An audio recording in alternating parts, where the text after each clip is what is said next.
வணக்கம் ஃப்ரெண்ட்ஸ், நான் உங்கள் சிவா. இன்னைக்கு நம்ம என்ன டாபிக் பார்க்க போகிறோம் பார்த்தீங்கன்னா, ராகு கேது தோஷம்.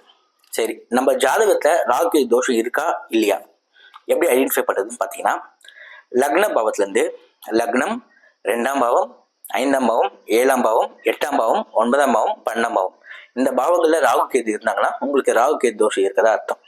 சரி, ராகு கேது தோஷம் என்ன செய்யும் அப்படின்னு பார்த்தீங்கன்னா, ஃபர்ஸ்ட் விஷயம், நீங்கள் செய்யக்கூடிய செயல்கள் எதுவுமே நீங்கள் நினைச்ச மாதிரி நடக்காது. அதுக்கப்புறமா குடும்பத்தில் பிரச்சனைகளை ஏற்படுத்தும், பிரிவினைகளை ஏற்படுத்தும். அதுக்கப்புறமா குழந்தை பிறப்புல தாமதத்தை ஏற்படுத்தும். சில பேர் குழந்தை பிறக்காமலே பொறுத்து உண்டு. மணி ப்ராப்ளம் மெயினாக கொடுக்கும். நிறைய பேர் டிப்ரெஷன்ஸ்க்கு போக ஆரம்பிப்பீங்க, என்ன நம்மளுக்கு மட்டும் இந்த மாதிரி நடக்குது அப்படின்ற மாதிரி. வேலையில் உங்களுக்கு கிடைக்கக்கூடிய பதவி உயர்வு வேற ஒருத்தவங்களுக்கு போகும்.